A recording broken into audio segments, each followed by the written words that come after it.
नमस्कार, कोटपुतली एजुकेशन में आपका हार्दिक स्वागत है। मैं पंकज शेरावत उपस्थित हूं आपके सामने महत्वपूर्ण जानकारी लेकर। आज हम बात करने वाले हैं राजस्थान एलडीसी नई भर्ती 2024 को लेकर। हालांकि इसके फोरम से रिलेटेड नोटिफिकेशन पहले आ गया था और नोटिफिकेशन पर वीडियो भी आपको बना दिया था, लेकिन काफी विद्यार्थी जो कि इंतजार कर रहे हैं इसके कट ऑफ को लेकर। मैंने कहा था कि कट ऑफ को लेकर भी मैं कुछ जानकारी आपको अवेलेबल करवाने वाला हूं कि कितना कट ऑफ जा सकता है इसकी 15 गुना से रिलेटेड। काफी विद्यार्थी तो सवाल कर रहे हैं एलडीसी भर्ती को लेकर कि भैया सीईटी को हटा दीजिए, इसमें सीईटी अगर हटा देते हैं तो वो भी अप्लाई कर पाएंगे, लेकिन ऐसा पॉसिबल नहीं है। यहाँ पर एलडीसी भर्ती सीईटी के अंडर है, ध्यान रखिए, यानी जिसका सीईटी पास है केवल वही इसमें आवेदन कर पाएंगे और वही इसके तहत नौकरी लग पाएंगे। क्या होने वाला है एलडीसी भर्ती से रिलेटेड जितने भी सवाल आज के समय में होने वाले हैं उन सभी के सवालों के जवाब आज खुद देखने को मिलेंगे इस वीडियो में। सबसे पहले आपको बता दूं, यहां पर राजस्थान एलडीसी नई भर्ती जो आई है उसके फॉर्म चालू है 20 फरवरी से 20 मार्च। 20 फरवरी से फॉर्म चालू है, 20 मार्च 2024 तक भरे जाएंगे। एसएसओ आईडी के माध्यम से आपको फॉर्म भरना है, ध्यान रखिए। फॉर्म से रिलेटेड सारी जानकारी आपको ऑलरेडी चैनल पर पहले अवेलेबल करवा दी गई थी जब विज्ञप्ति आई थी। पद की बात करते हैं तो 4197 पद होने वाले हैं, ध्यान रखिए। 4000 प्लस पदों पर, काफी पदों की संख्या जो है कम है, ध्यान रखिए। पहले बताया गया था 10-12 हजार पद आएंगे, लेकिन यहाँ पे तो बहुत कम संख्या है। लेकिन अब वैकेंसी आ गई है तो फॉर्म भरना पड़ेगा और तैयारी करनी पड़ेगी, ध्यान रखिए। एग्जाम डेट यहाँ पे कैलेंडर आया कर्मचारी चयन बोर्ड का, वहां पर एग्जाम डेट भी आपको देखने को मिल गई 11 अगस्त 2024। ध्यान रखिए, 6 महीने का आपके पास समय है, तैयारी के लग जाइए। बात करते हैं कि फॉर्म कौन भर सकता है। सबसे बड़ा सवाल तो इसकी योग्यता को लेकर भी काफी लोगों को कंफ्यूजन है, उसको भी क्लियर कर देंगे। और फिर जिस चीज के लिए वीडियो बनाया, ध्यान रखिए, 15 गुना कट ऑफ, ध्यान रखिए, ये है सबसे इंपॉर्टेंट। अभी तक विद्यार्थी जो फॉर्म लगा पाएंगे, क्या वो एग्जाम दे पाएंगे, ध्यान रखिए। जिसने भी लगाने वाले हैं, जो भी फॉर्म आने वाले समय में लगाएंगे, इसको लेकर ध्यान रखिए। या फिर जिन्होंने अभी फॉर्म लगा दिया है, सीईटी पास है, लेकिन क्या वो एग्जाम में बैठ पाएंगे, यह सवाल बड़ा बना हुआ है, ध्यान रखिए। उसकी कट ऑफ क्या होने वाली है कि जो एग्जाम दिला सकता है, एग्जाम देने के लिए भी यहाँ पे कट ऑफ रहेगी, ध्यान रखिए। एग्जाम के बाद आती है कट ऑफ, वो तो अलग बात होती है, वो तो नौकरी मिल जाती है उसपे तो। लेकिन यहाँ तो भैया फॉर्म भरने के बाद में भी कट ऑफ देखने को मिलेगी। पहले बात करते हैं योग्यता से रिलेटेड। देखो 12th पास आप होने चाहिए, सबसे इंपॉर्टेंट तो यही है। और उसके बाद में यह कहूं, सीईटी जो दिया है, सीईटी 12th पास वाला, ध्यान रखें, जिसका भी पास है वो फॉर्म भर सकते हैं। अब देखो सीईटी पास का क्राइटेरिया क्या है, 40%। देखो दो चीजें हैं, इसको बहुत अच्छे तरीके से आपको समझना है। सीईटी जिसका पास है, तो सीईटी पास का क्राइटेरिया क्या है, 40% नंबर आपके पास होने चाहिए, तो आप इसका फॉर्म लगा सकते हैं। यानी कि जिसका भी सीईटी पास है वो फॉर्म लगा सकते हैं।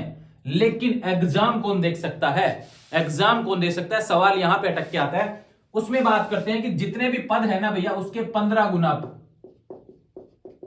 देखो जितने विद्यार्थी फॉर्म लगाएंगे, अब इसमें जिसका भी सीईटी पास है सभी फॉर्म लगा सकते हैं, ध्यान रखिए। एलडीसी को लेकर इसमें एक योग्यता और लिख लीजिए भैया, कंप्यूटर का सर्टिफिकेट भी है, तो अगर आपके पास आरएससीआईटी भी है तो भी आपका चल जाएगा, ध्यान रखिए, ठीक है। ये आपका क्वालिफिकेशन है इस भर्ती को लेकर। आपका 12th पास सीईटी पास होना चाहिए, ध्यान रखिए, और आरएससीआईटी आपके पास डिप्लोमा होना चाहिए, आप इसका फॉर्म लगा सकते हैं। सीईटी इसके अंदर है, ठीक है। अब बात करते हैं कि वे विद्यार्थी जो 15 गुना के अंदर आएंगे।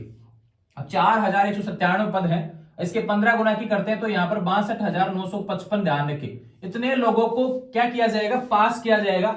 पास यानी कि इतने लोग जो फॉर्म लगाने के बाद में एग्जाम में बैठेंगे, ये कट ऑफ है, एग्जाम में बैठने वाले विद्यार्थियों के लिए रहेगी। इतने विद्यार्थियों को शामिल किया जाएगा एग्जाम में। तो ध्यान रखें, फॉर्म तो 40% के ऊपर सभी लगा सकते हैं। काफी विद्यार्थी सोच रहे हैं कि भैया मेरे तो 180 नंबर नहीं आए, 200 नंबर नहीं आए, मेरे तो सीईटी में 140 नंबर आए, 145 नंबर, 150 नंबर आए, फॉर्म लगाओ या नहीं लगाओ। भैया फॉर्म लगाना है अगर आपका सीईटी पास है, ध्यान रखिए, सीईटी में 40% नंबर आपके पास होने चाहिए। अगर इतने नंबर आपके आ रहे हैं तो बिल्कुल आप फॉर्म तो लगाएं।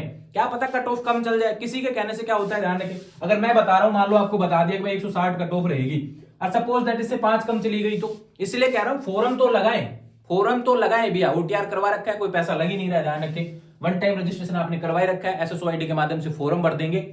फॉर्म भरना इंपॉर्टेंट है। जो विद्यार्थी फॉर्म भरेंगे, ध्यान रखिए, जो विद्यार्थी फॉर्म भरेंगे वो ही सेलेक्ट होंगे यहां पर इस 62,955 में जो एग्जाम देने वाले हैं। इसलिए इंपॉर्टेंट है आपका फॉर्म लगाना। फॉर्म की डेट्स फिर से देख लीजिए भैया, 20 फरवरी से 20 मार्च तक होने वाली है।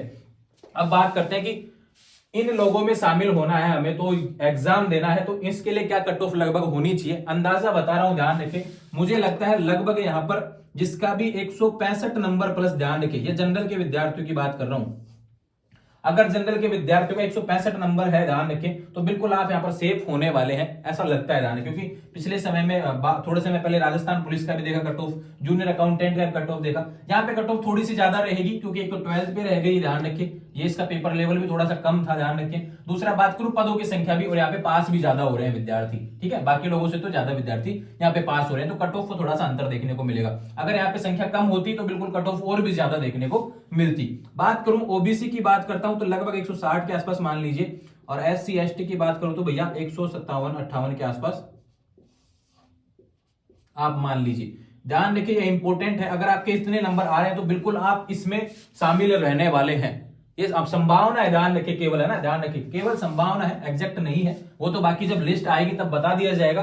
तो सारी इंपॉर्टेंट इन्फॉर्मेशन आपके लिए यही होने वाली है। सबसे पहली बात तो है कि भैया फॉर्म तो लगाएं, फॉर्म लगाना इंपॉर्टेंट है, उसके बाद में शामिल होंगे इन बाकी लोगों में। वो लिस्ट आएगी 15 गुना विद्यार्थियों की, तब लिस्ट आएगी, वो जो लिस्ट में जिसका भी ध्यान रखिए नंबर रहेगा वो दे पाएगा LDC भर्ती का एग्जाम। तो कितने विद्यार्थी एग्जाम देंगे? 4197 पद है, इसके 15 गुना विद्यार्थी होते हैं 62,955। इसमें शामिल होने की दौड़ है, इसलिए कहता हूं CET जो आपका है उसमें आपको पढ़ाई करनी चाहिए थी पहले, जब CET रहा था, जब एग्जाम लगा था।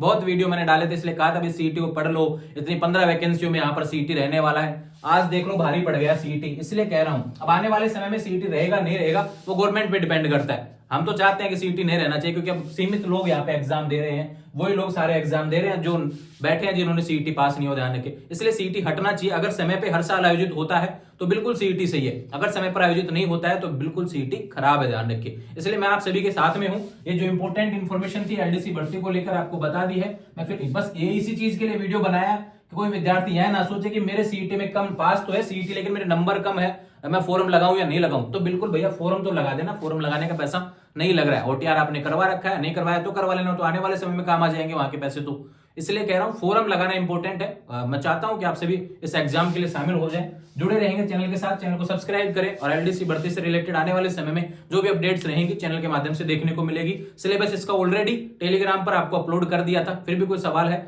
बात करना चाहते हैं इससे रिलेटेड, कोई भी कंफ्यूजन है, इंस्टाग्राम के माध्यम से बात करेंगे। जुड़े रहेंगे चैनल के साथ, चैनल को सब्सक्राइब करें। Thank you.